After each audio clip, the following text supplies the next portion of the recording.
జగిత్యాల జిల్లాలో రాజకీయ వాతావరణం ఒక్కసారిగా వేడెక్కింది. బీఆర్ఎస్ వర్కింగ్ ప్రెసిడెంట్ కేటీఆర్ నేడు జగిత్యాలలో పర్యటిస్తున్నారు. మాజీ మంత్రి జీవన్ రెడ్డిని ఆయన నివాసంలో కలవడానికి కేటీఆర్ ఇప్పటికే నగరానికి బయల్దేరారు. కేటీఆర్ రాకను పురస్కరించుకుని జగిత్యాల పట్టణం మొత్తం గులాబీమయంగా మారిపోయింది.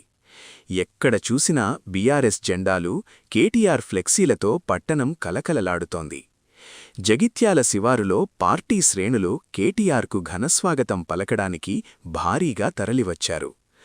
అక్కడి నుండి వందలాది బైక్లతో భారీ ర్యాలీగా కేటీఆర్ జీవన్ రెడ్డి నివాసానికి చేరుకోనున్నారు. ముఖ్యంగా బీఆర్ఎస్ కార్యకర్తలు, యువత ఈ బైక్ ర్యాలీలో పెద్ద ఎత్తున పాల్గొంటున్నారు. జీవన్ రెడ్డి నివాసం వద్ద ఇప్పటికే కోలాహలం నెలకొంది. ఇరు నేతల భేటీ ఇప్పుడు రాజకీయ వర్గాల్లో ఆసక్తికరంగా మారింది. మరిన్ని లైవ్ అప్డేట్స్ కోసం చూస్తూనే ఉండండి కొలుగూరి 24/7 న్యూస్ టీవీ.